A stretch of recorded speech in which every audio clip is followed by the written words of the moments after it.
good afternoon and a very warm welcome to this event hosted by the Manohar Parrikar Institute for Defence Studies and Analyses. I am Sujan Chinoy, the Director General of the Institute, and we are gathered here today to discuss the book written recently by Professor Sreeram Chaulia. It's titled Crunch Time. And this is a very, very fine book. I have had the privilege of going through it. This book is about Prime Minister Narendra Modi's national security crises. And as our good friend and former IDSA scholar, Professor C. Rajamohan has written on the cover page of this jacket here, he says, and I quote, "This book is an important contribution to understanding the current transformation in India's national security policy." And I quite agree with him.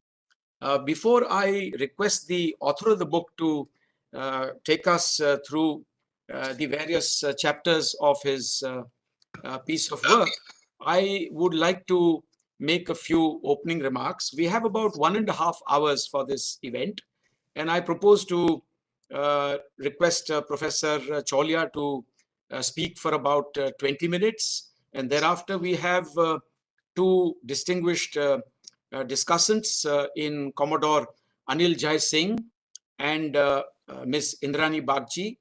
I will introduce them later. And each of them will also speak for about 15 minutes, if that's all right. That will still leave us, hopefully, with about 30 minutes for discussions or for taking questions from our audience, that is to say, the attendees who are logged in. So let me begin with a few opening remarks, nothing in particular, but some broad points. When we speak of crisis or crises, we are often reminded of the Chinese word for crisis, which is Wei Qi. And Wei in Chinese means danger. Qi also means opportunity. So if we take a little page out of the Chinese book, all crises have inherently in them an opportunity as well. Lurking somewhere is an opportunity, despite the challenges that crises pose, both at the political and security level. This book examines 4 military crises under Prime Minister Narendra Modi. There may well be many other crises, but the author has chosen these 4 in particular. These obviously are of great interest. One of the 4 is Pathankot and Uri attacks of 2016, which were followed by cross-border strikes. The second one is the Doklam standoff of 2017. The third one is the Pulwama attack of 2019, which was followed by the Balakot airstrike. And the fourth one is the crisis in Eastern Ladakh 2020, set off by the bloody incidents of June 2020 in the Galwan Valley. Now, the general consensus, friends, is that Prime Minister Narendra Modi has not only taken great interest in national security, but has also himself had a huge impact on how we view national security. He has obviously placed national security first and foremost above all else. And his very persona suggests that there is a very strong-willed, powerful leader who will obviously, sort of provide great assurance to the nation in terms of its security. The Narendra Modi government, of course, has taken greater interest in defense matters in general. We began with the one rank, one pension decision there. Prime Minister Modi has been seen repeatedly spending time during festivals with troops in the frontline sectors, in the border areas. And he does this to boost their morale, to express his solidarity with the troops there. And he has also set off into motion reforms in higher defense management, such as, for instance, the creation of the Department of Military Affairs, the creation of the sort of long-awaited post of Chief of Defense Staff. There has been much greater emphasis during his term on jointness in order to improve effectiveness in war, especially in a digital era.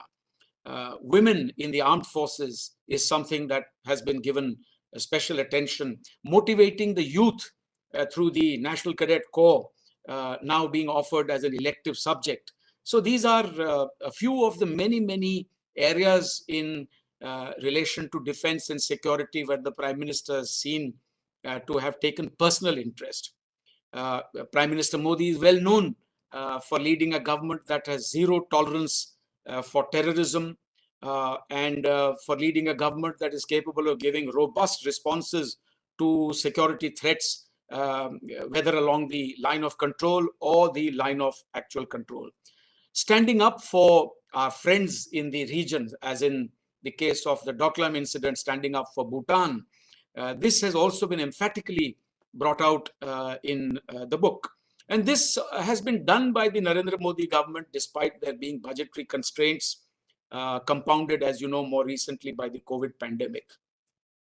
The concept of offensive defense is something that the author has referred to in this book, and I think, will be the best place to elaborate on this further. Now, India's primary objective, if I may add as chair, is to have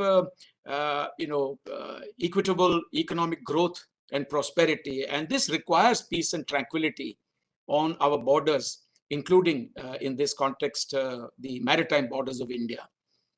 For the borders of India extend to our maritime borders, and this home truth was felt most acutely in 2008 when seaborne terrorists breached those maritime borders and carried out their heinous attacks on civilians in Mumbai. India needs an atmosphere free of external threats or coercion, free of cross-border terrorism, in order to achieve its larger objectives of economic growth and development for all. And external threats like terrorism or coercion or aggression on our borders, these conflicts also cause internal instability, and especially there is a kind of, how shall we say, an echo that is felt most pronounced in the border areas, in bordering states, in vulnerable border districts, and thereafter through the rest of the country as well. And I can say that Professor Sreeram Chaulia has assessed national security crisis and paradigms under Prime Minister Modi with an unusually discerning eye and with incisive analysis. His vast academic experience shines throughout the book, and so does his fluid prose and felicity with the language and expression, which makes the book intensely readable. Professor Chaulia has begun his introduction with a bird's eye view of the 26/11 seaborne Mumbai terrorist attacks that I just referred to. And in his doing so, he has, particularly referred to, leadership, that is to say, crisis leaders and laggards. He's obviously drawing some kind of a distinction there. He's drawing a distinction between Prime Minister Modi and others who might have preceded him. That is the takeaway that I have from the usage of that term. Professor Chaulia has successfully addressed other themes on which I request him to elaborate, such as escalation, such as the use of a limited and calculated military force under a nuclear overhang, as in the case of our strikes on Pakistan. He has examined and explored the policies of appeasement of domestic, in domestic politics.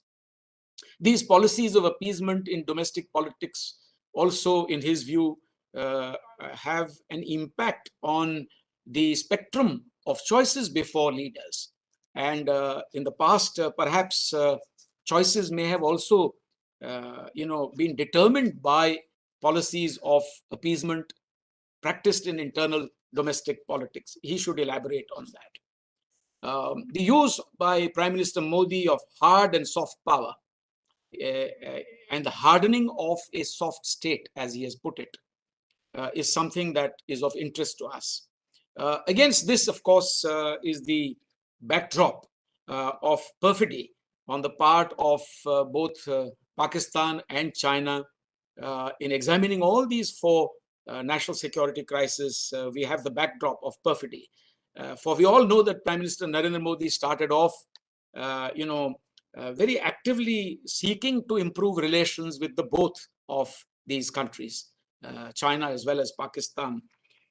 And I would imagine that India still looks to having better relations with the both of them, but not at the cost of our national security, nor at the cost of our dignity and self-respect.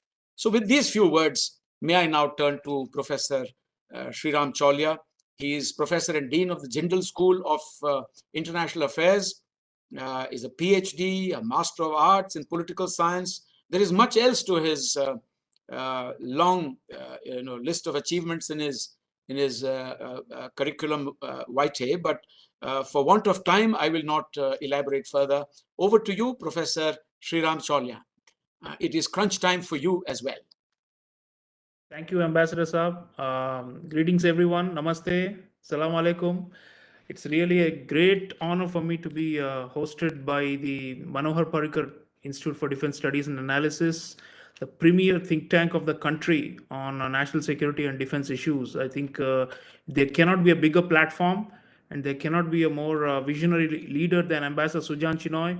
I am, as an academic, particularly appreciative of the volume and the quantity of research publications that are coming out of IDSA in under his tenure. It's just simply amazing, and I keep receiving copies, and we refer them in classes and make sure that the scholarship of IDSA continues to guide us, distinct Indian viewpoint on international issues.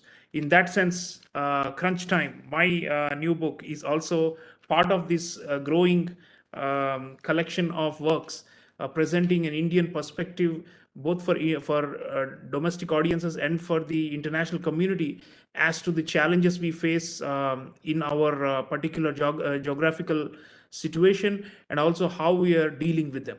So this book, as Ambassador Chinoy has very articulately mentioned, is a kind of study of crisis that India has faced under Prime Minister Narendra Modi.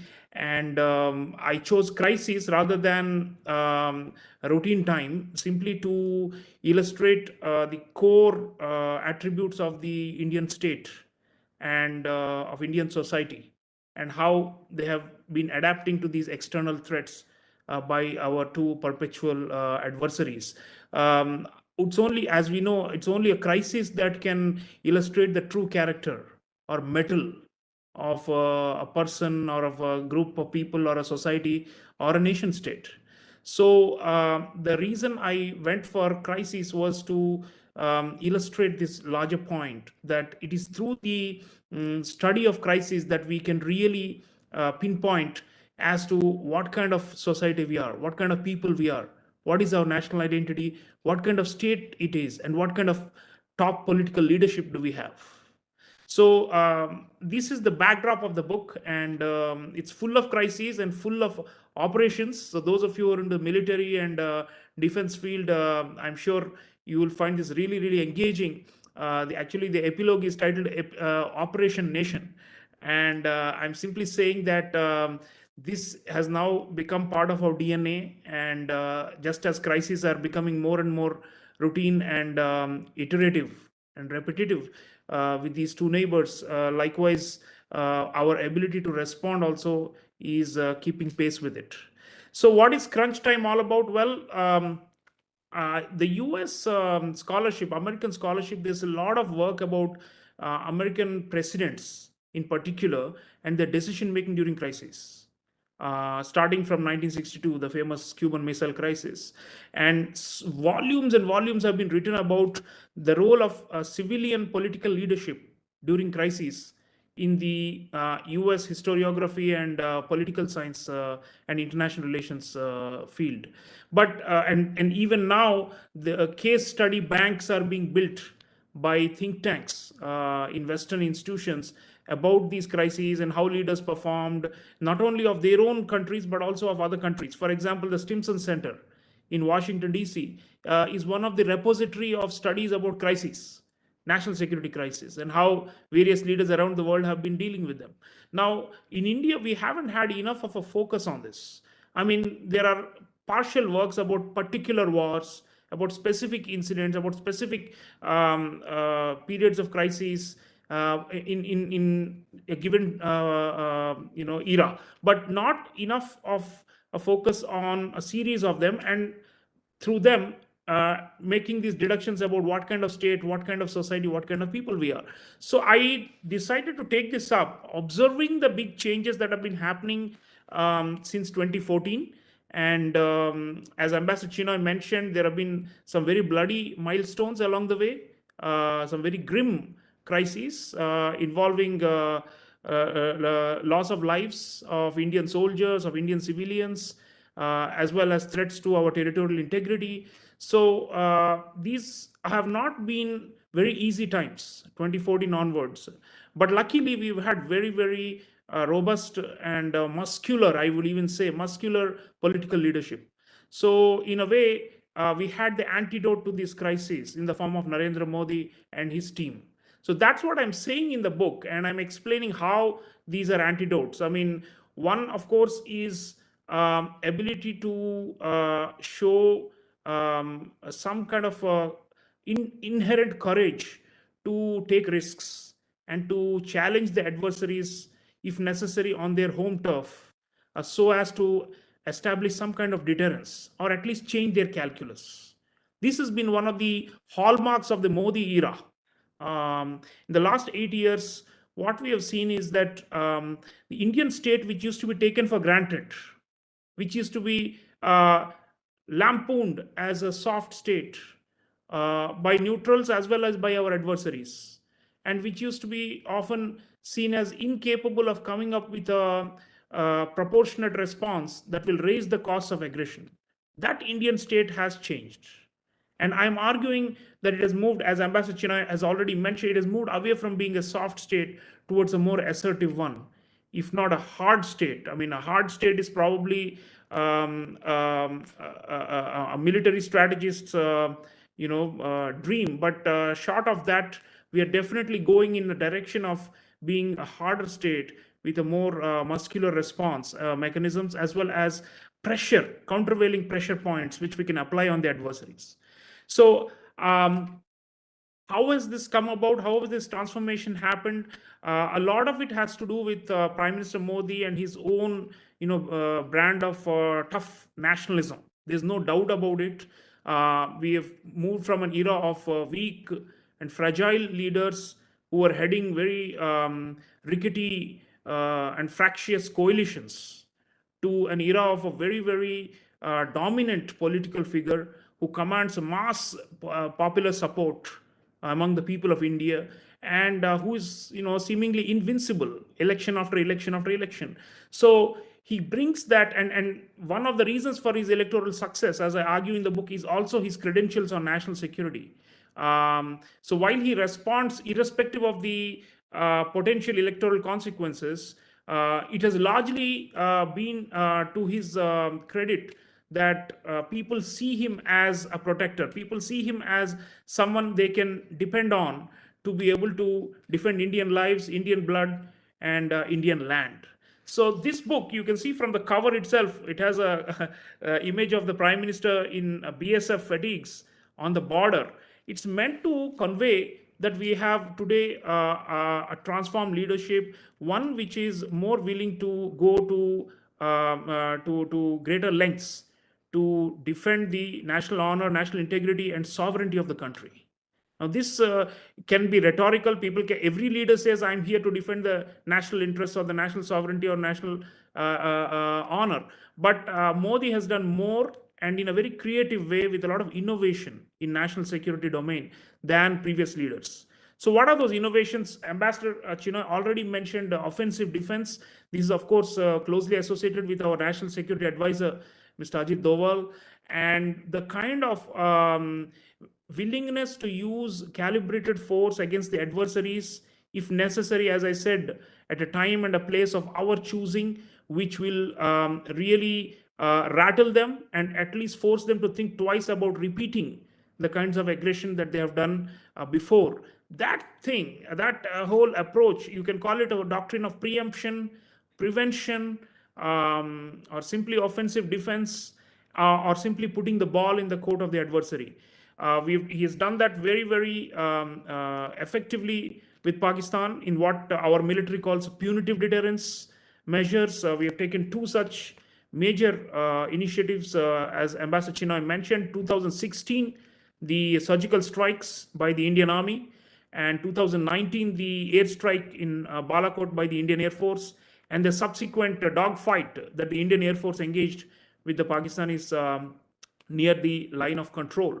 That all these episodes, of course, I go into great length and I narrate it to an extent a blow-by-blow account of this, but also not so much as a journalist, but more to draw analytical leverage from this. From every case study, every crisis with our two adversarial neighbors, I'm trying to draw some, to extrapolate what change has happened. How was it before and how are we now? And that's why the contrast with the Mumbai attacks and the failure of the then government to be able to respond robustly to the 26/11 attacks is the beginning. And then I go to the Modi era and show the changes that have happened since. And the offensive defense is one, the other is security first. This is the other point I make in the book. This is not all about military operations. This book is at the confluence of military as well as diplomacy and economic statecraft. And what I'm saying is that under the Modi dispensation, what we have tried to do is whenever we have been provoked, violated, or attacked, we have tried to press in all levers of statecraft, including coalitions, international pressure, and trying to isolate the adversary, or at least trying to win over friends who can put behind the scenes pressure on the adversary so that India's interests are secured and so that the adversary is deterred. So there are many such instances. I'll give you one example. We all are very familiar with the episode of Wing Commander Abhinandan Vardhaman. Now, I've described that in great length in chapter 3 of the book. After Balakot, when he landed, paralanded on the Pakistani side and was captured, how did we get him back? I mean, this, you heard a bit of it in news stories and by hearsay, but I've tried to recollect and try to use as many potential original sources, and I've interviewed senior military officials, and I've come to the conclusion that India did something that was not particularly known for in previous decades. It did coercive diplomacy. Coercive diplomacy, where we warned massive escalation, even escalation to the point of all-out conventional war, unless our Indian Air Force pilot was returned in one piece. So there was, and the threat was credible. We threatened the adversary and the threat was credible. And we used back channels via our friends in the Persian Gulf monarchies to make this happen. So these kind of creative use of diplomacy plus kinetic action stands out. In the case of the Chinese, I'm also showing that we have been alert to the possibility of using economic means to send a strong signal that it cannot be business as usual. Now, many people say, well, what happened after Galwan, despite all the losses and the tragedy in the high Himalayas, we are still buying so many Chinese products and the trade deficit with China is growing. It's true. But this is not because the government wants it. These are like private decisions of ordinary citizens of India. On national security grounds, we have placed multiple restrictions on Chinese investments. Chinese companies are under scrutiny, and we are not awarding them any major contracts. The 5G will never go to them. They have been bidding for it, the next generation wireless technology. So, and the apps have been banned. We've done lots of things to send them a signal from the level of the state, as a matter of state policy, that they cannot expect the usual so-called business as usual or cooperation when they do not respect the sovereignty and territorial integrity of India. So I think, and there are many episodes I've narrated in Crunch Time about how Prime Minister did straight talk directly with President Xi Jinping. At many occasions when they have met in the past, he's actually asked him on the face, when are your troops withdrawing from this point, and he has said it publicly that China must respect India's sensibilities. So I think there has been a lot of tough talking and also backed up by kinetic operations, counter offensives. That's the other thing that India has done more effectively, especially given the asymmetry with China. Counter-offensive against Pakistan seems like something we can do now because we have called the nuclear bluff, and we are not worried about escalation to nuclear level because we are using more proportionate means using special forces. But counter-offensive against China, conventionally and even in nuclear terms, a stronger adversary. How do we do counter-offensive against them? There also the innovative use of special forces, the jointness that Ambassador Chinoy talked about, all these have happened. And I invite you to read the book to get a bigger sense. I want to just leave you with one thought, which is what does Indian society have to do with all this? Now, I'm taking up the issue of national security not so much as simply an elite problem. It's not just Ajit Doval or S. Jaishankar or Rajnath Singh or Amit Shah and Narendra Modi who have to deal with this. All of us are stakeholders in this, Indian citizens. And what I'm saying here is that the ability of Narendra Modi ji to mobilize the public to stand behind him during crisis or even during normal times with a view to preparing them for next crisis and to preparing them for sacrifices, to preparing them for risks. That is a big sea change. And that's why I think he has been a lot more self-confident and decisive than earlier leaders in dealing with China and Pakistan. On the crisis with Doklam, Ambassador Chinoy also mentioned how the buffer states, we have lost Tibet already, and we cannot afford to lose Nepal and Bhutan also. So it's been a love's labor, and a lot of painstaking work has been done behind the scenes to make sure that we are on one page in order to face the Chinese challenge. The small states, of course, have their own vulnerabilities, and they don't know whether taking sides will be their best bet or whether they should remain neutral, quote unquote. But as far as both Bhutan and Nepal goes, there has been no dearth of personal attention by Prime Minister. In fact, Prime Minister's only recently visited Nepal for the 5th time, in his prime ministerial tenure. It just shows the importance he gives to national security. That's how I see it. It's not just about Buddhism and Ramayana. Of course, those are there. And it's not just about hydropower. There's a lot more going on because we know how the Chinese are doing the salami slicing, how they're trying to come on an expansionist crusade and challenge India in its backyard and hem us in so that we can never rise to be their equal across Asia and in global power standings.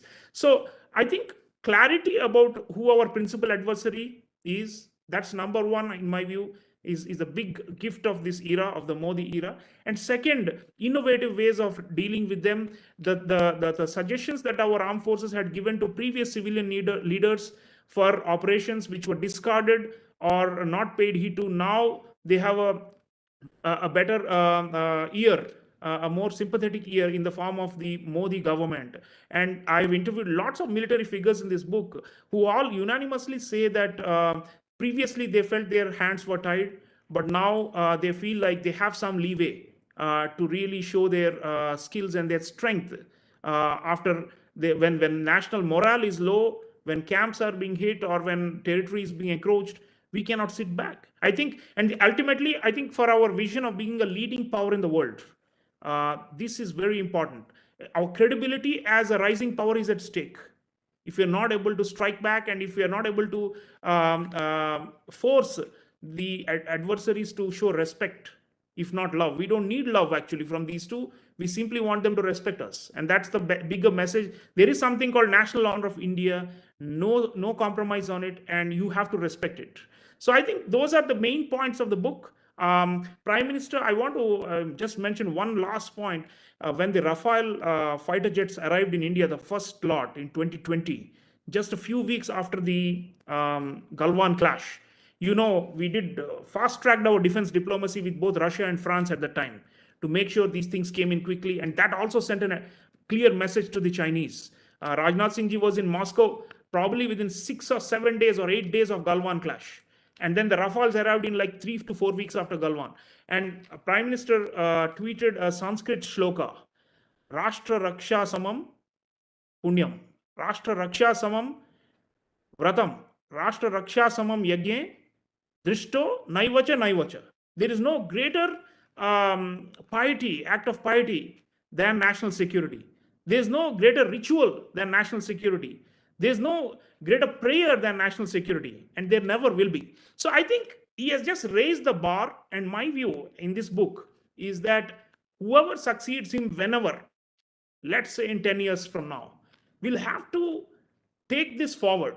This institutionalized change, the reforms that Ambassador Sujoy mentioned, Chinoy mentioned, I've also talked about the defense reforms.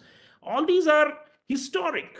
I mean, the CDS, one of our own IDSA scholars, Vivek Chadha, has written a wonderful book about integration of the armed forces. And he says that as early as the 1960s, Lord Mountbatten, who was the Chief of Defense Staff of the United Kingdom, had been advising the then Prime Minister Jawaharlal Nehru that we must go for integration.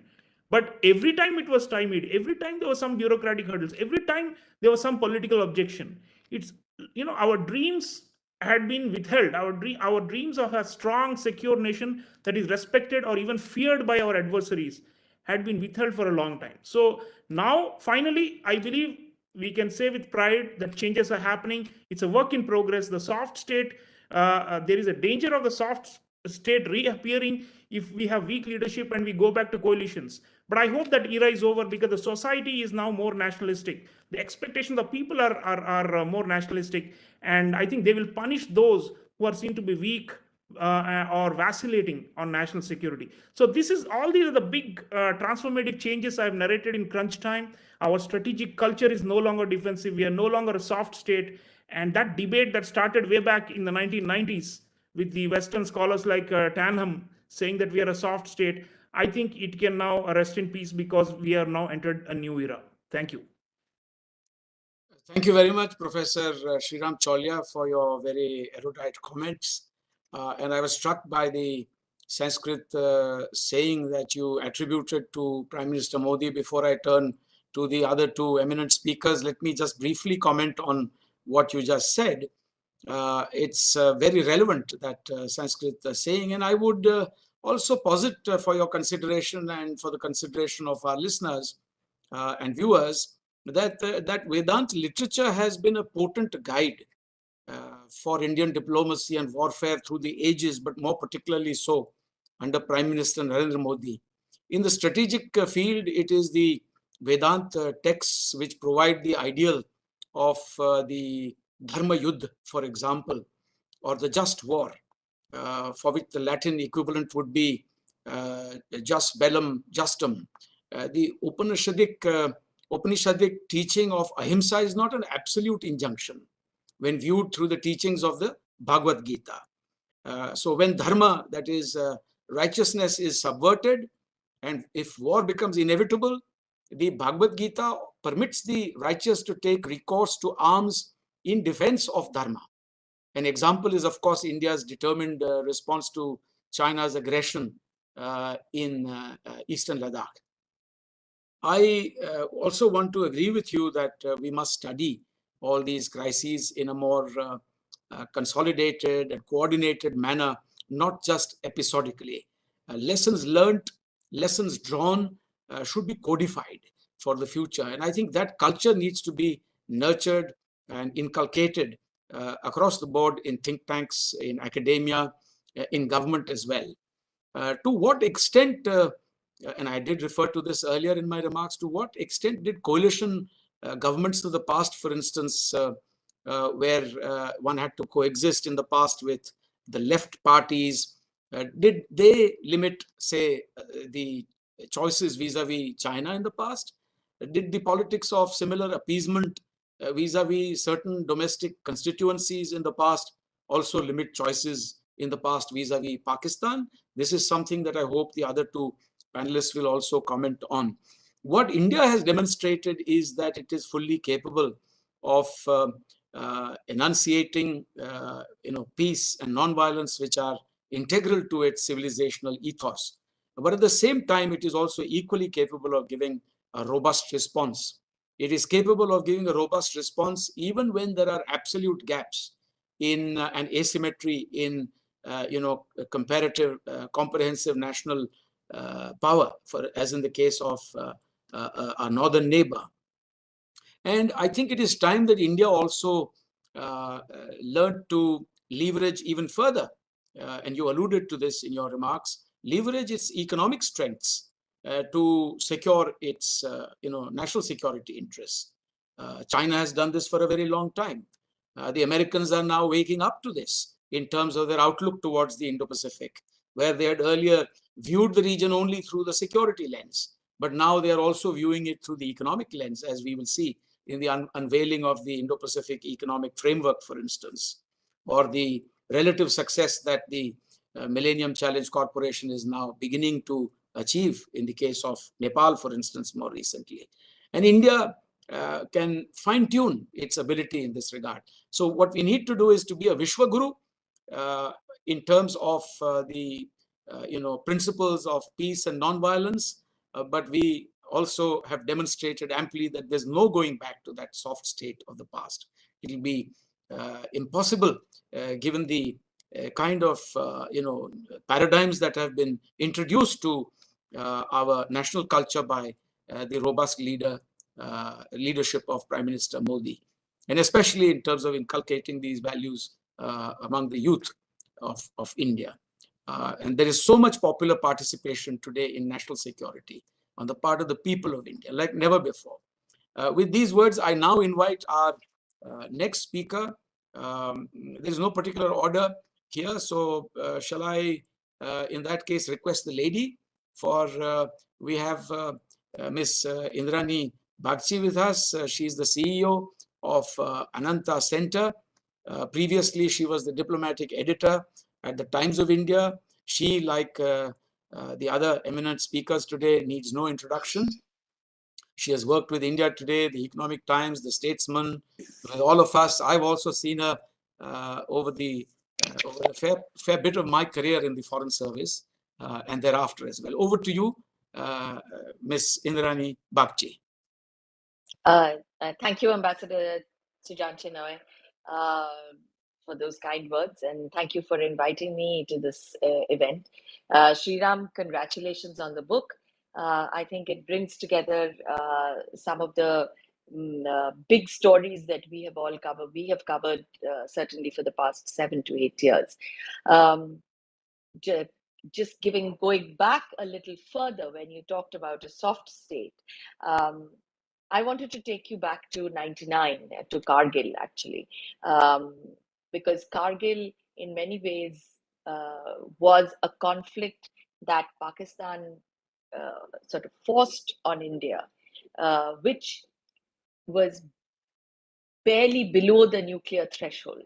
It made it came a year after the nuclear tests, and where it showed, or at least that was the start of what we called low intensity cross-border warfare, but kept below a nuclear threshold that in a sense constrained India's response, so that India did not or should not or could not breach that nuclear threshold. In many ways, even though India repulsed that particular incursion, that conflict was diffused. The fact remained that India was reacting to events and following in a way the direction set by Pakistan, because it was Pakistan that kept the conflict at that level. India was forced to respond at that level, and we now go to Uri, which was a very different experience, which resulted after the Uri terror strikes at the army camp in Uri. What we also forget is that after Uri was the Nagrota terror strike as well, which sometimes we tend to forget. But this resulted in the first cross LOC reprisal by India into Pakistan held territory. Something that we may have done before, but did it much more quietly. This was done with the drumbeats of war, and had a different set of consequences. India followed this up in 3 years later with the Balakot strikes. So what we did essentially was to turn that nuclear threshold on its head, to show that despite a nuclear threshold, there was India's response was robust enough to not warrant a nuclear response from Pakistan. That it has played, of course, over the years in terms of how India has responded to Pakistani aggression. I remember in 2010, 2011, when Pakistan developed the Nasr, which is the mobile tactical nuclear weapon, which the National Security Advisor then used to describe as the jihadi edge to Pakistan's nuclear arsenal. And it stands to India's credit that we did not allow that to influence our decisions for a robust response, as you described it in your book, both after Uri and after the Pulwama attacks. When we talk about India as a soft state, it, to some degree, and here I will also, I may disagree with you just a little bit, it is not always the political will that was lacking. It was state capacity. There is a very strong, we now talk of things that we have, but there were very large number of, or rather great aspects of state capacity that was missing. And for many governments with their best intentions, and here I believe that pretty much every government comes that has been at the helm of affairs in India has actually been there with the best of intentions, which is to lead India into a different dimension, into a different state of progress.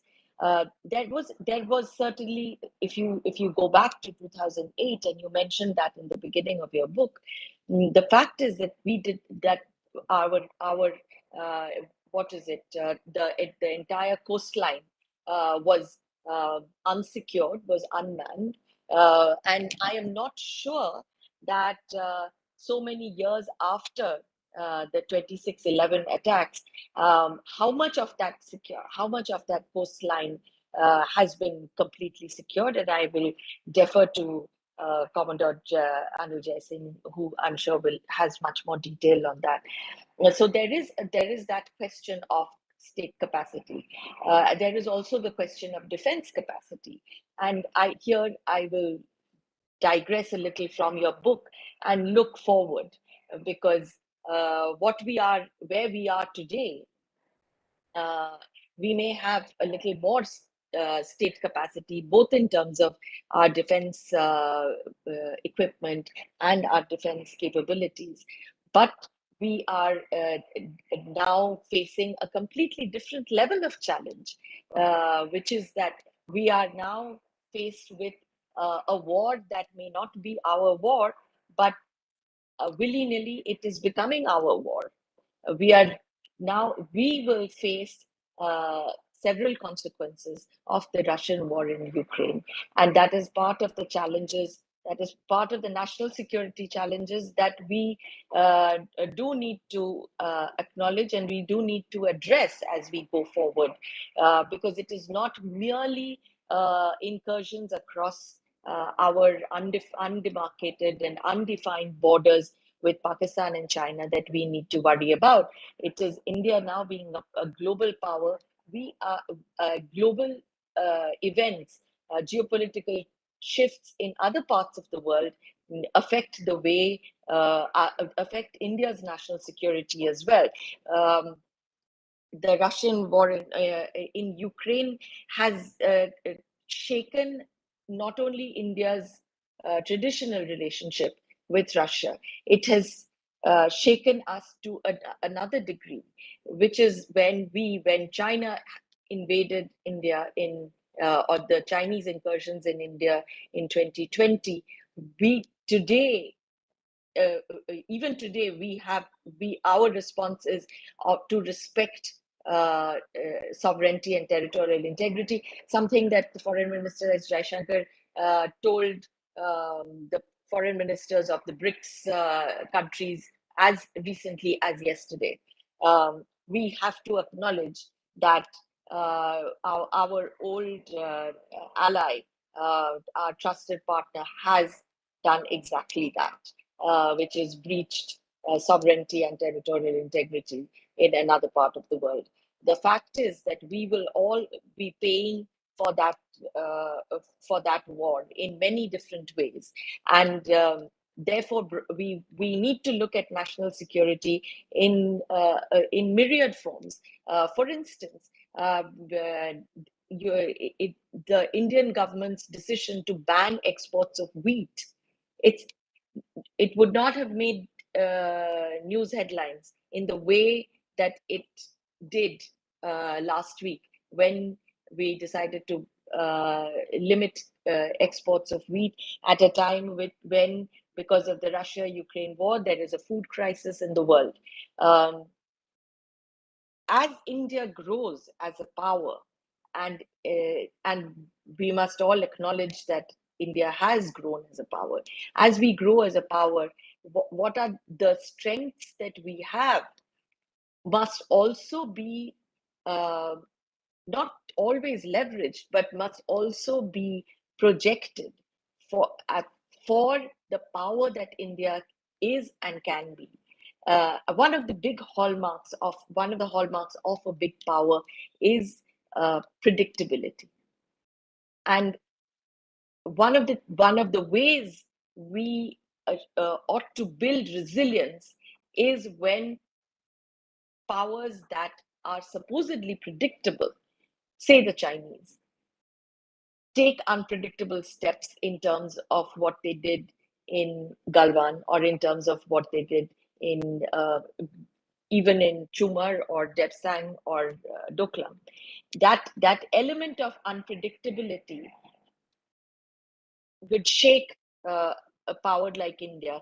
The fact is, a part of your national security build up, or a part of your national security preparedness, is all about building the resilience to be able to deal with the unpredictability that can come upon you. Similarly, that argument applies to us as well as a power. We too need to be we are not just a growing power, we have to be a responsible global power. To that extent, predictability is something we should build into our own systems. To be a great power, the the act of unpredictability can make you, or can put you in a box where you might not want to be, because as you do understand where we are coming from, that this is, and why is this important? Because in this world, and we have seen this in the last 3 years, in the last 4 years, where the world is moving, and this predates both the Russia-Ukraine war as well as the COVID pandemic. The world is moving towards a system of what we call trusted networks.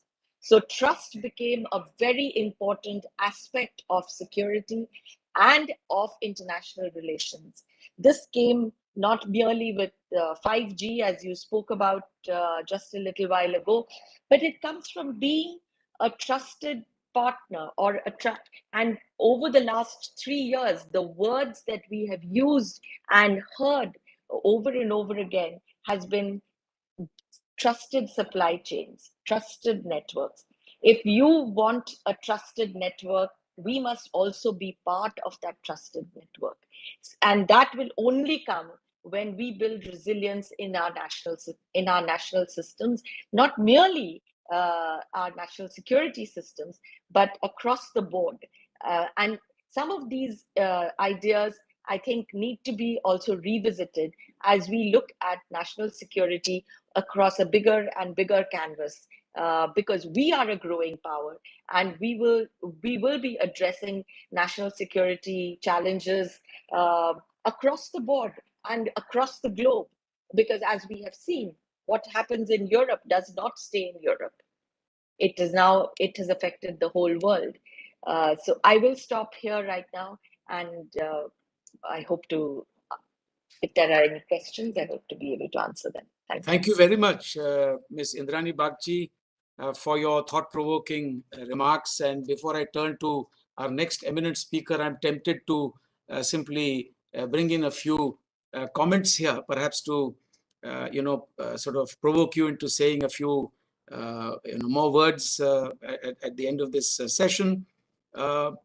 Basically, I believe that state capacity in crisis situations is also something that is a given. At any given point of time, when you face a crisis, you make use of what is your available state capacity, and it should be your endeavor to build such state capacities on an enduring basis. But generally speaking, one makes do with what one has at a given point of time, and I think India has shown that capacity to make do with what it has, whether it's Eastern Ladakh or Pakistan. I suppose when you spoke about undefined and undemarcated borders with our neighbors, I suppose you meant only basically parts of our border with China, because as far as Pakistan is concerned, we have very clear-cut international boundary and a very clear-cut line of control. So there is very little doubt in terms of where we are and where they are. There are only sections with regard to China where we can perhaps use that analogy. Ukraine has really created, as you rightly said, many new questions, and sovereignty and territorial integrity have been breached. And I do feel that India has actually all along supported those very principles, and publicly so, in the context of Ukraine as well. All we have added to it is that the means adopted to resolve these differences should be the path of peaceful negotiations, diplomatic dialogue. And that's something that is also a hallmark of Indian culture, civilization, ethos. At least we give that a try. So I agree with you. But about predictability and unpredictability, I think it is in matters to do with national security, having a certain bit of unpredictability is actually a virtue. And I think my assessment is that in the sort of Narendra Modi era, in handling national security crisis, we have not only demonstrated that we are capable of being a hard state when required, but also having the sort of capacity to be or to remain a little unpredictable. For when your adversaries can read you in national security challenges, you really are stumped and often cannot achieve what you have to. So I thought I should mention that. And the box I think that we are in today is actually quite a good one, as Prime Minister's visits abroad have shown, whether to Nepal or to Europe.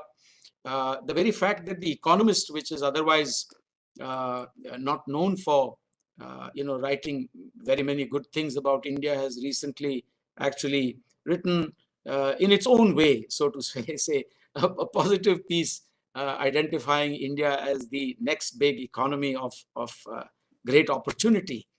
So I think we've done right to emphasize peace and sort of dialogue for resolving the Ukraine crisis. And you might recall that the UN Security Council also eventually around 10 days ago came up with a statement that eschewed the use of terms like war and conflict and invasion and actually started using language that we had been advocating all along, which is peaceful dialogue and diplomatic negotiations and stuff like that.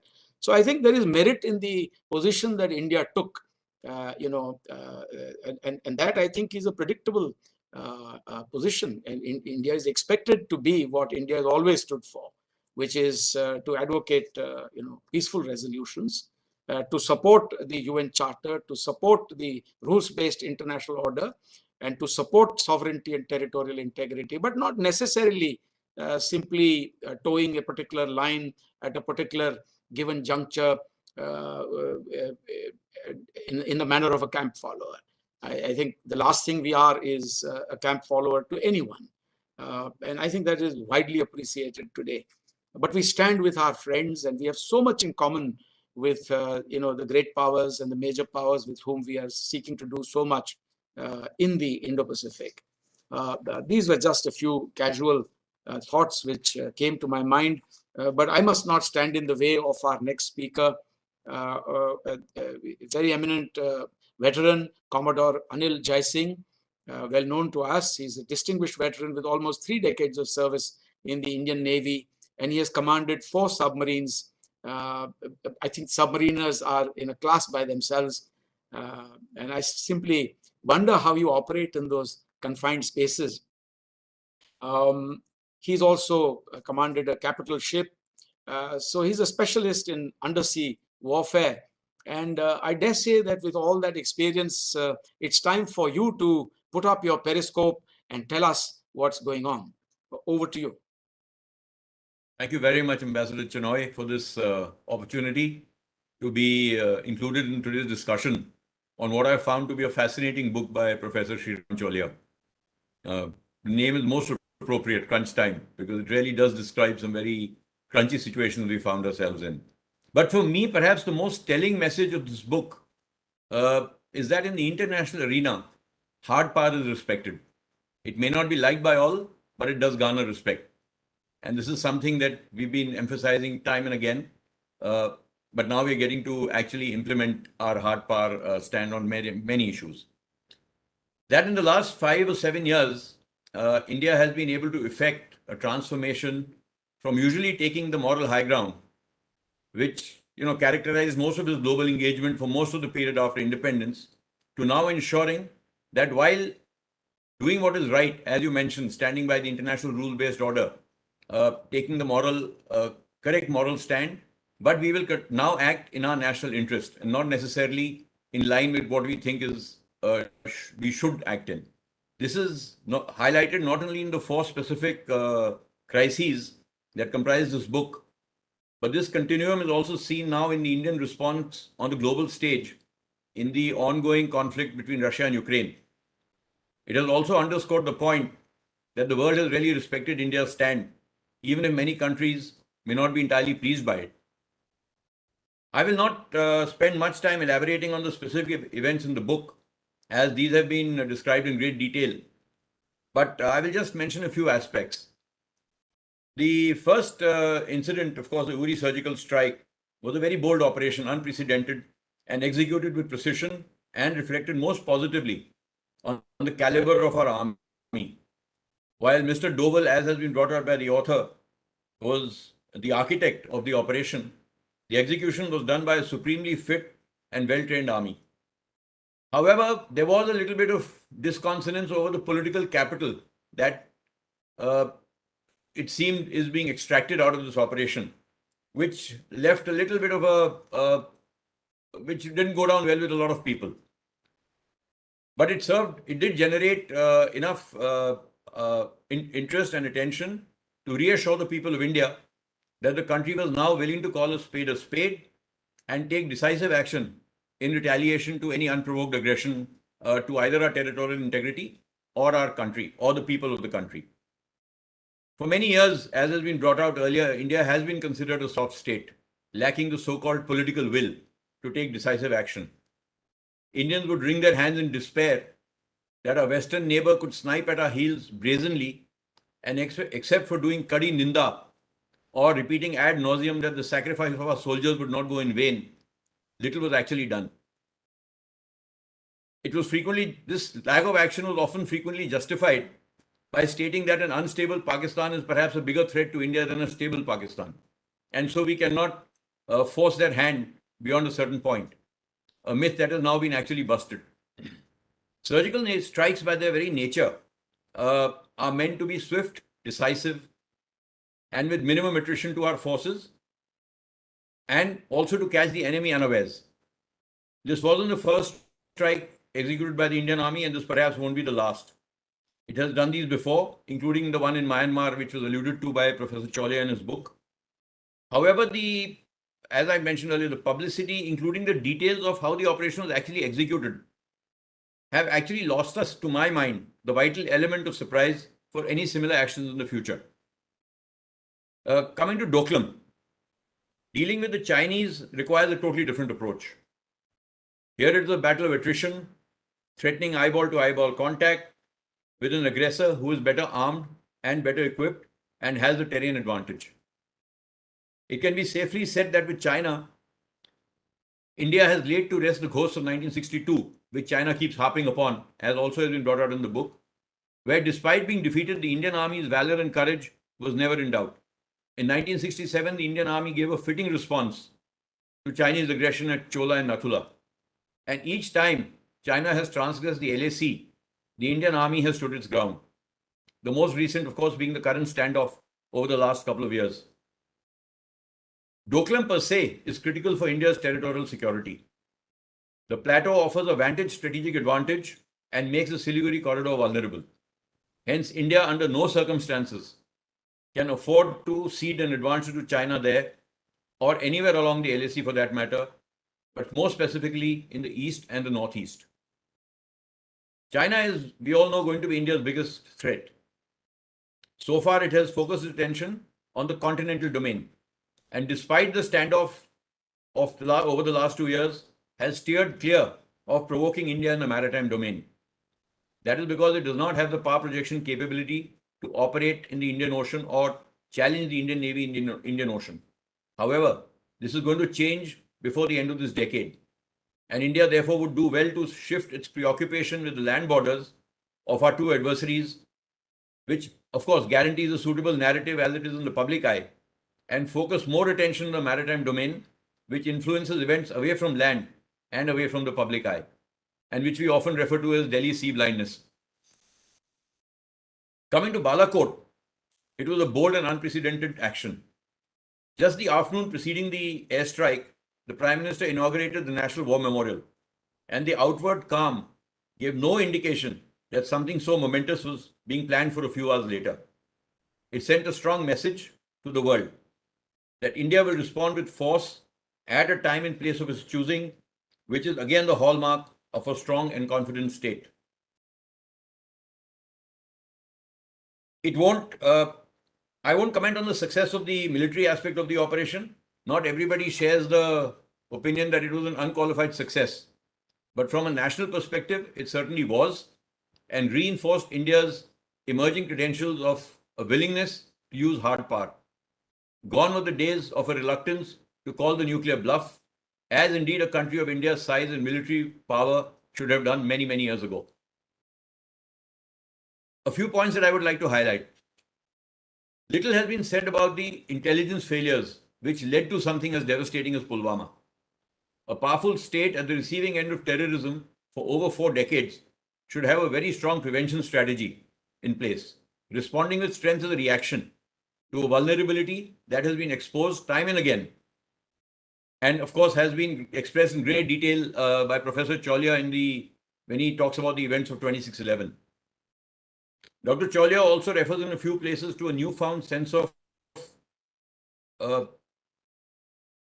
nationalism. I think given the current connotation of the word, which is not entirely complimentary at all times, perhaps a sense of patriotism would be more appropriate, as it reflects more, patriotism perhaps reflects a greater commitment to the country than to an ideology or as I said, the present sort of connotation of the word nationalism. He has also explained in considerable detail the assessment of the likely consequences of the action. This was indeed assessed perfectly, because any such action runs the risk of an uncontrollable escalation, threshold. But it is the state which, it is also a hallmark of the stronger state to be able to predict that, to be able to understand the compulsions of the weaker state and benchmark what the possible escalation threshold could be. The subtle but distinct differences between defensive offense and offensive defense have been very well explained. This government has undertaken some military reform, including the appointment of a CDS, as has been brought out. Theaterization is now the new buzzword, as the service headquarters are working towards reorganizing the defense.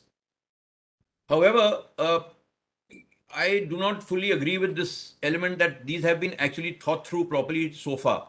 The CDS is not really yet a position of the kind of power it should have to be able to effect the kind of reform it was meant to. OROP has OROP, or one rank, one pension, has not been the success. I won't go so far as to say that it misled the veterans, but it certainly was lacking in its implementation.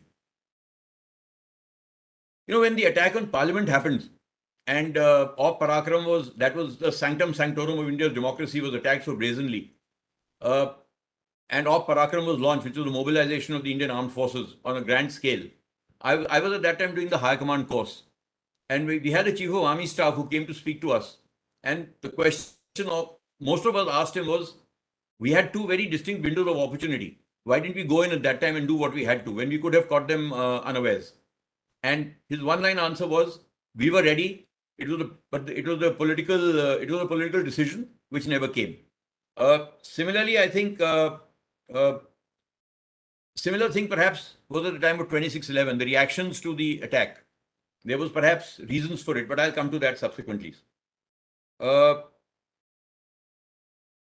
must confess that, I'm not very comfortable with jargon like cold start doctrine or 2.5 front war, which are used very, very, very loosely these days. We should be careful about how we use these terms. I've yet to see a strategy document that describes India's preparedness for a 2.5 front war.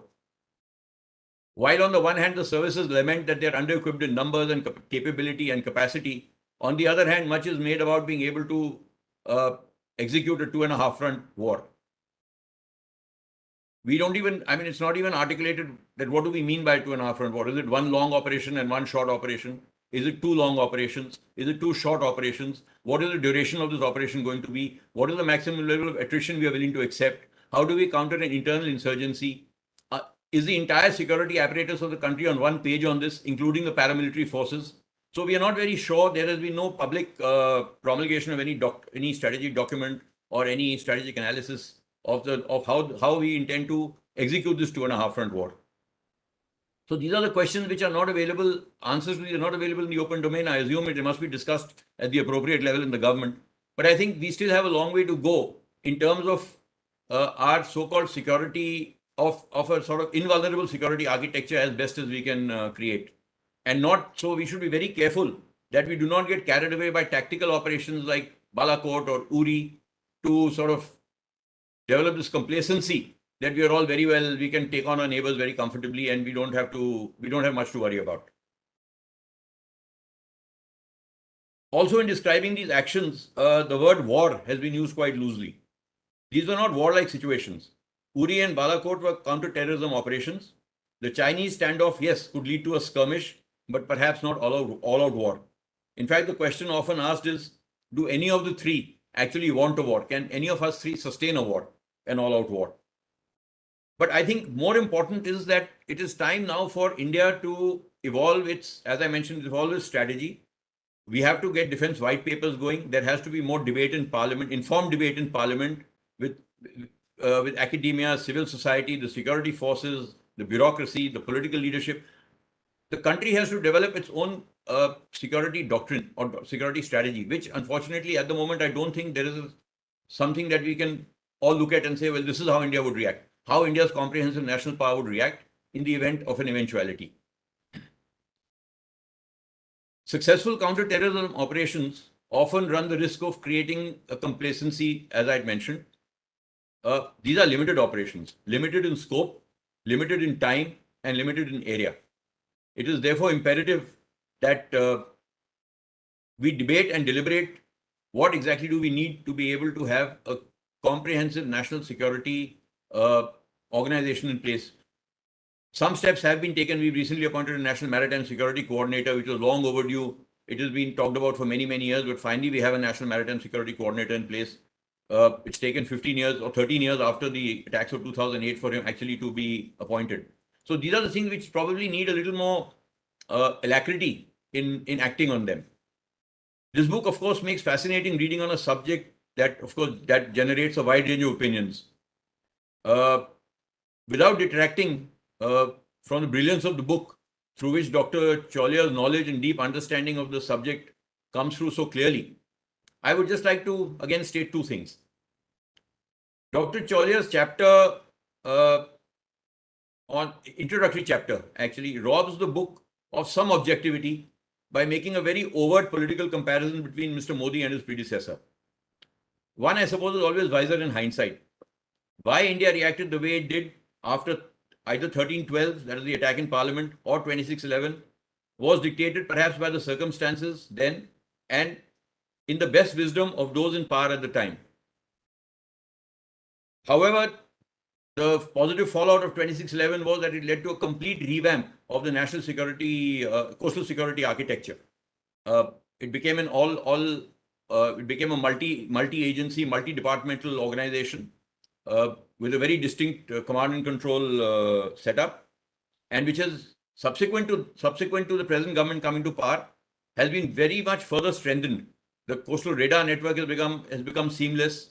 We included neighboring countries into that so that India's maritime neighborhood becomes secure in accordance with Prime Minister Modi's Sagar doctrine, security and growth for all in the region. So I think that maritime reinforcement of our security is happening, is trying to plug the gaps. We have a 7,500 kilometer long coastline. It will be porous. It can never be absolutely impregnable. So it is only as good as we can make it to increase the cost of anybody wanting to breach that coastline so intense that it serves as a deterrent. The other point that I would like to highlight is that Professor Chaulia has attributed Indian Army's can-do Josh to Mr. Modi's dynamic leadership. I think that's doing a bit of a disservice to the Indian Armed Forces. From 1947 onwards to the present, and there have been many occasions, the Indian Armed Forces, I think, have stood the test of time in their can-do Josh, be it against China, Pakistan, in counter-terrorism, or even in providing aid to civil power. It has repeatedly been called upon to pull India's fat out of the fire and is always respected magnificently. Of course, yes, as you mentioned in the book, many senior army officers you spoke to, service officers you spoke to, felt a new sense of, felt a change in the approach to security, and now felt that they were more capable of doing what they were meant to do, rather than being hemmed in by what they were told they could not do, despite having the capacity to do so. So I think that is definitely a positive takeaway. The armed forces have been given a lot more freedom. Capacities and capabilities are being built. We have budgetary constraints. Budgetary constraints will always remain. But I think in core areas where security really matters, a lot of good work is being done, as one keeps learning from the media. Well, I could go on and on because this book is so fascinating. But in conclusion, I would just like to thank Ambassador Chinoy once again for this opportunity, sir, to be part of this wonderful discussion, and to Dr. Chaulia for really enriching us with your vast knowledge and very deep research on India's strategic transformation, which is most commensurate with its growing status as a power of reckoning on the global stage. Thank you very much. Thank you very much, Commodore Anil Jai Singh. You have given us, again, a number of suggestions. Your remarks were as thought-provoking as I expected them to be. I just want to make a brief reference to your remarks about sea blindness. You're very right in mentioning that post-2008 coastal security has been strengthened, and we have a very good CRS system in place now. There is much better ISR in place. We have for the broader sort of neighborhood, for white shipping, we have the IFC IOR in place for our own critical national security needs. We have the IMAC in place, which is functioning. We have 12 P8 eyes, which are eyes in the sky, and they are performing very well. We have a large number of shore-based sensors now, much more than in the past, which in a way also addresses what the previous speaker had raised about whether or not coastal security has improved since 2008. So you've actually succeeded in answering that question, and I'm only trying to add my little bit to what we have actually done. So we have improved tremendously in regard to coastal security, and rightly so. We have to give the author of the book a chance to come back to us on all that we have said, the three of us. And of course, I'll also turn to Ms. Bagchi to come in with additional comments that she might have wanted to make after listening to all of us. Meanwhile, there is one question, and perhaps all of you can comment on it briefly. It's from R. Vignesh from our institute. And he says, I'd like to frame this question for you so that the discussion is focused. The strategic culture of a nation is a crucial element in determining its ability to confront or to prevail over a national security crisis. And what exactly is your recommendation to government for empowering India's strategic culture at the grassroots level? So maybe you can all touch upon it. But first, over to Professor Sreeram Chaulia. I'm sure you have plenty to say.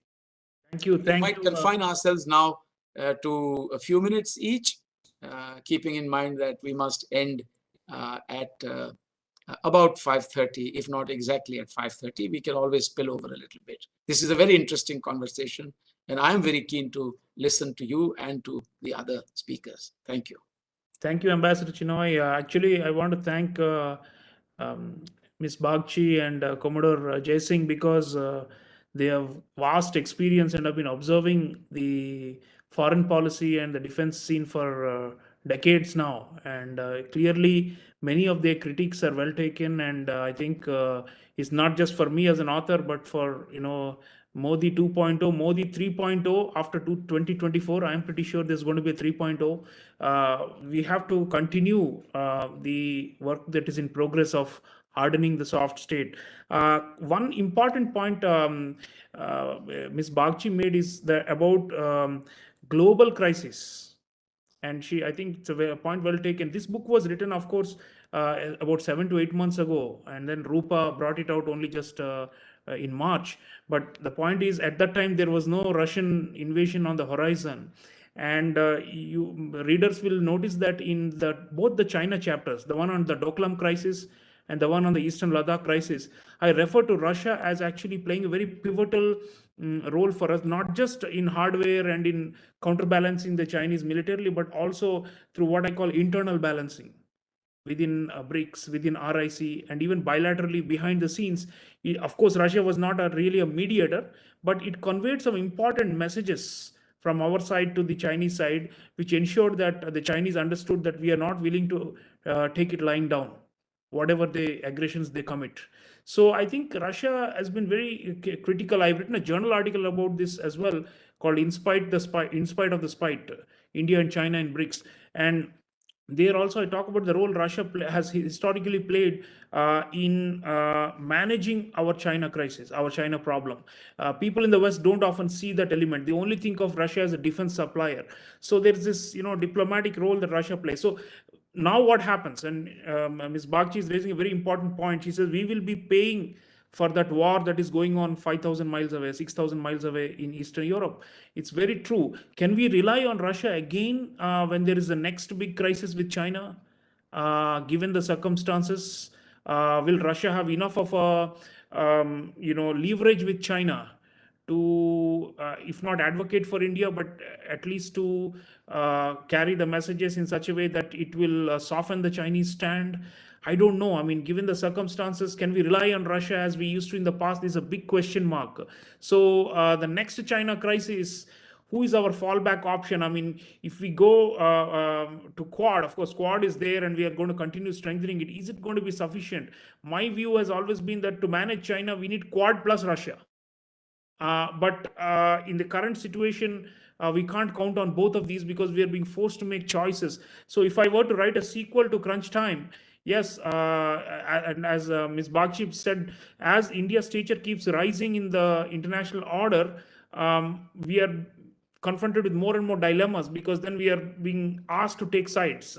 And of course, Dr. Jaishankar always eloquently says that we take India's side. We don't take the Western or the Russian side or any other side. But then what is India's side and what are the bargaining chips we can bring to the table in future crisis with China? I think with Pakistan, we don't need really many players. I've already talked about the Gulf monarchies, Saudi, UAE, some elements of the OIC and all who have been very helpful to us, but and even the US to an extent. But with China, we need something else. So I think that's a big question mark, and it's a challenge for the national security crisis. Commodore Jay Singh also mentioned about my partisan loyalties, and I have no hesitant. I'm not hesitant to say that I stand for the current dispensation, and I've seen the changes pre-2014 and subsequently, and therefore I believe we're going in the right direction. So as an intellectual, I believe that we must see intellectual. There are two types of intellectuals. One who say that we have to always permanently speak truth to power. And then there is another which says that I must give my truth to power because the power is going in the right direction. So I would put myself in the latter category. Last point is, one of the things of the book is about our ancient traditions. And Ambassador Chinay also mentioned that. So I do delve a bit into Chanakya, Kamandaka, Shukra, the Mahabharata, Agni Purana, all these things, simply to make the point that India can also be a martial nation. And India has a tradition of use of force going back to more than 2 millennia. Empire building, kingdoms, rivalries with other kingdoms, dealing with your enemies. This is the fundamental art of what you call Shashan Kala in Hindi, or statecraft. So I think that gene is there within us. And my view in this book, and which I have said, is India becoming Bharat. The one reason we are stronger now vis-a-vis our external adversaries is because we are rediscovering some of that ancient acumen. To use all those upayas, the famous upayas of Kautilya and his disciples, and to adopt all variety of instruments. So I think statecraft, one end was just passivity, the other end was full-scale war. And we have tried both of those in multiple occasions, but somewhere in between lie multiple options. What we today, in modern terms called special forces, special operations, these kind of things, sub-threshold initiatives. This is where I think our strength lies, and we are honing those skills, and that's something that's making us stand up to the adversaries a lot more. So India becoming Bharat, as you know, Dr. S. Jaishankar has spoken about it in his India Way, which is a widely read book. And when I presented Crunch Time to him, he was very keen to read it, and he said that yes, we need this kind of work because the national thinking has to evolve in a different direction. The strategic culture has to evolve in a different direction. So Vignesh's question about strategic culture is very relevant. And of course, strategic culture is not just about dealing with adversaries. It's also about willingness to bear pain and costs for longer or medium term gains, short term costs, including blood and treasure.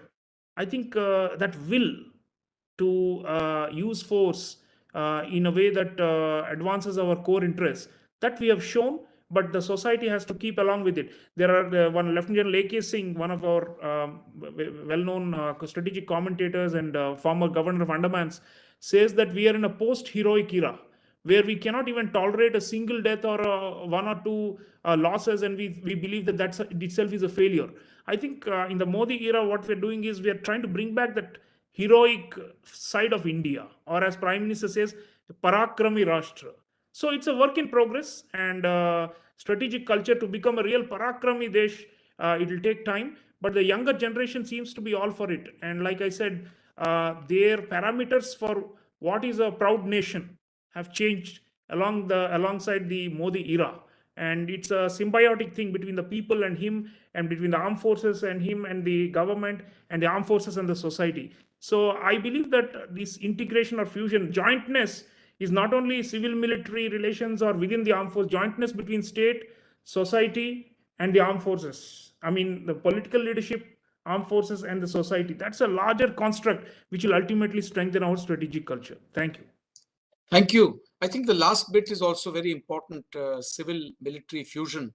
And by that, we are not referring to the need to have a dialogue between the military and the civilians. It refers to a much broader concept.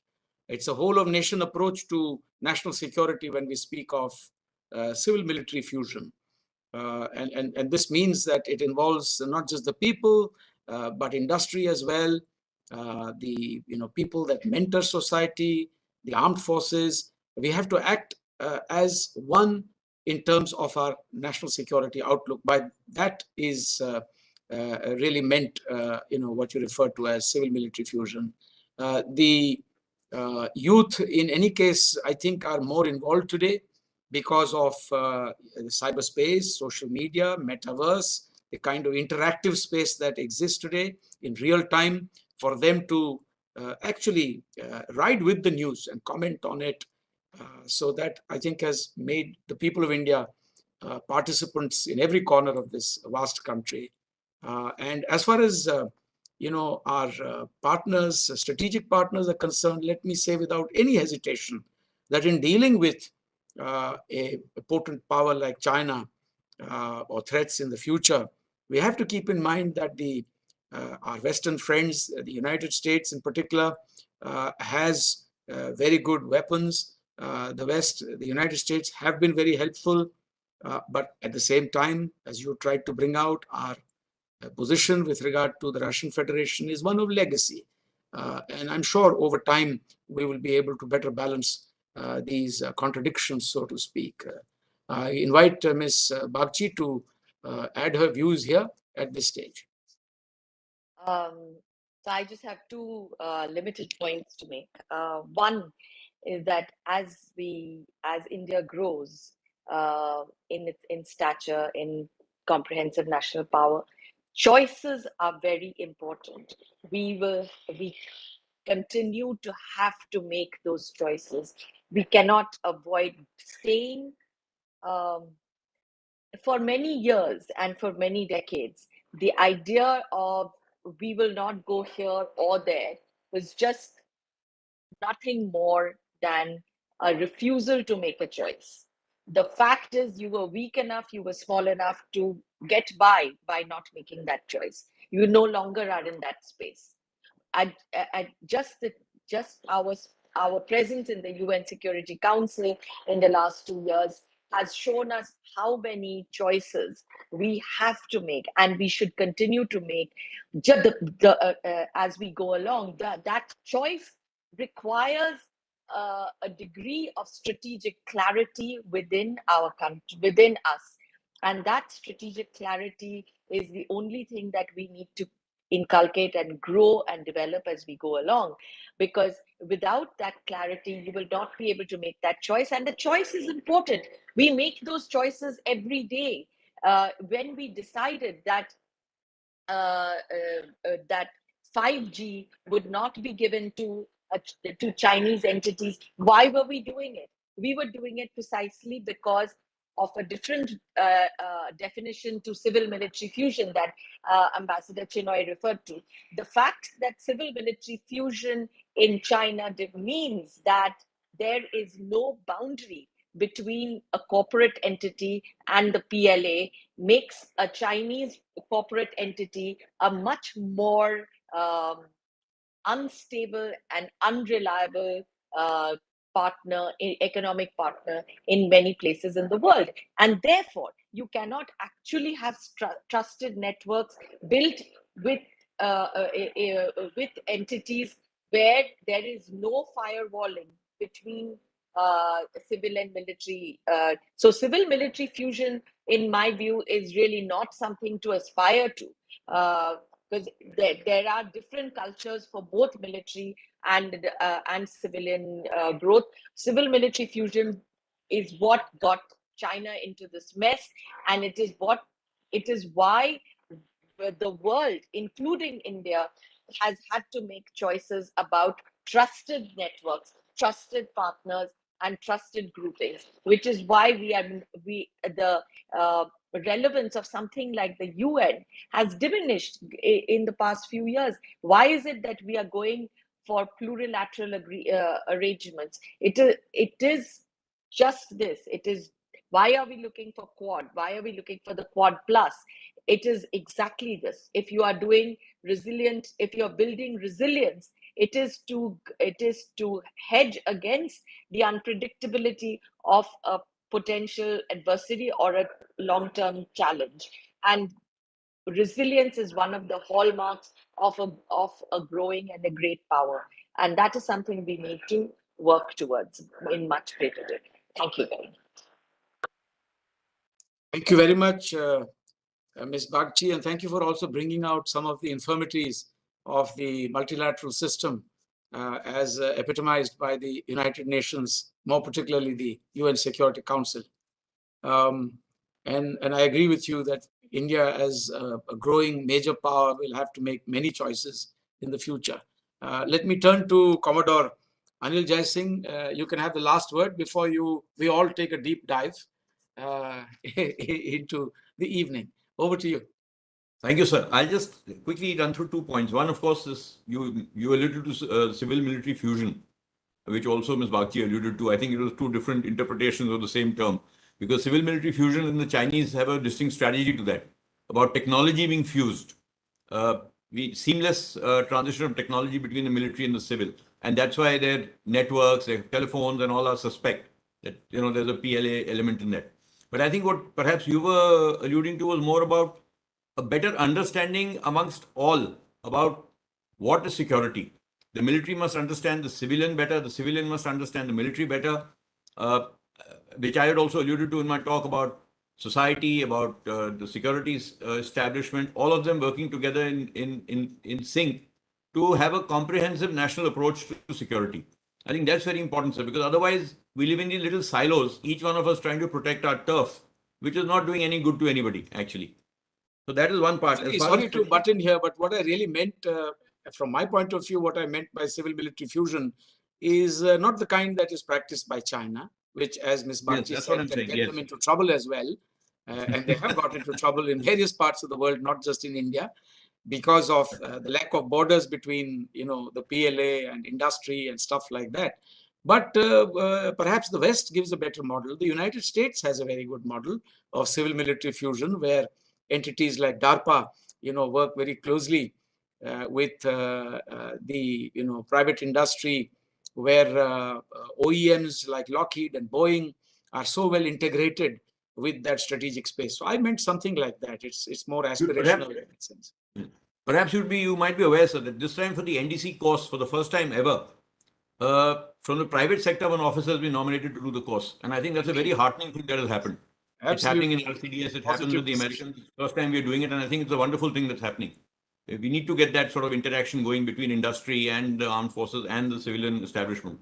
As far as strategic culture goes, I think what Dr. Chaulia said was right, that we don't lack a strategic culture. We have enough to go back on 2000 years to find that we have a very rich strategic culture. It's just that none of us have been exposed to it in our lifetimes. Our educational pedagogy is such that how many of us have really been even introduced to Chanakya or Kautilya in our school years? Not many of us. And even in the military, we've never really studied Kautilya or Chanakya or any of these old things, like perhaps the Chinese probably do Sun Tzu, or somebody does their respective strategists, Corbett or Mahan. I don't think we do. So I think that is what needs to come in. So perhaps but isn't that true, Commodore? Isn't that true? Because even our strategic thinkers, writers, are fond of quoting, Clausewitz and Bismarck and stuff like that. It's almost as if they've never really, taken time out to study our own culture, our own strategic culture. So that is, I think, one of the infirmities of this space that we have. Perhaps it has something to do with the English language. Perhaps it has something to do with India, which ought to be more Bharat in terms of addressing our national security challenges. In fact, unless we are Bharat, I think we will not have that civil-military fusion. We will be operating it has as to an do. elitist It has to space. do with our education system. Our identity as a nation, and how do we identify with the country? I mean, we so rarely talk about, European strategic thinkers. It's almost as if we relate only to that. I think we need to start introducing a little bit of this sort of thing at school level itself to make children more aware of the richness of our history, Yes. which we don't sort of do at all. As Ms. Bagchi said, it's something to do with our educational system, because so far the aspirational part of our educational system has really been, one in which people are drawn to the elite kind of education, which, sort of swirls around the English language. Ambassador, just one point on this, and maybe we can. Yes, please come in. Prime Minister addressed the Combined Commanders Conference, and it's a major highlight for the tri-services every year. And he said that we should also not just indigenize defense manufacturing, but even indigenize our military doctrines. And there was a huge debate about this, and there were some who were saying, what is he talking about? We are in the 21st century and all that. How can we, use Mahabharata or Agni Purana in today's time? But I think the more symbolic message he was saying was that obviously there were no nuclear weapons and such things those eras, and the very notion of doctrines are different from one age to another. But I think what he was referring to is what is our core inner strength. If we don't remember who we are, where we came from, who are our ancestors, how can we fight this giant called China, which is going back, is celebrating 2500th anniversary of Confucius, and is creating this whole national martial spirit and wants to hegemonize the whole space. So I think what he's essentially saying is that we must go back to our roots simply to be stronger, especially against our northern neighbor. That's my reading, and that's one way on where we can pack a punch going into the future. Yeah, Professor Chaulia, I'm sure you know that IDSA is one of the few places in India where a considerable body of work exists, our own work on Indian strategic thought, So we, in fact, are one of the pioneers in this regard. And I think more of us should be working in this space. For if we know our own country and our own culture better, we will be able to deal more effectively with future challenges.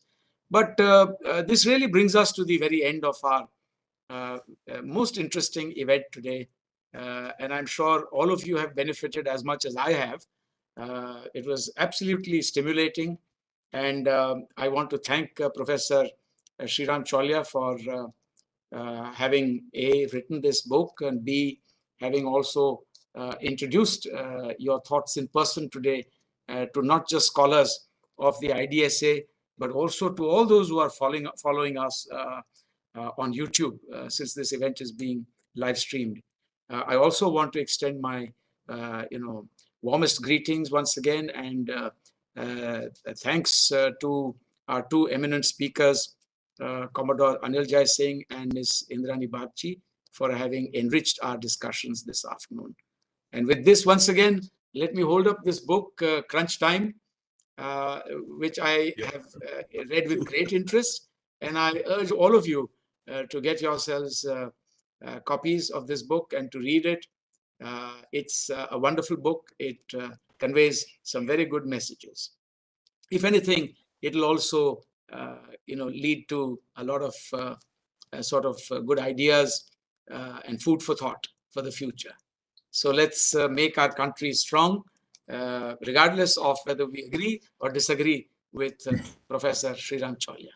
I wish you all good health and success in your endeavors. And from this end, thank you all very much. Good evening. Thank you very much, sir. Thank you. Thank you. Thank you. Thank you. Thank you. Thank you.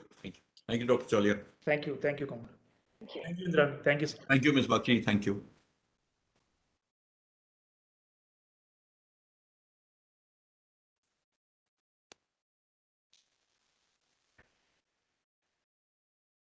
Oh.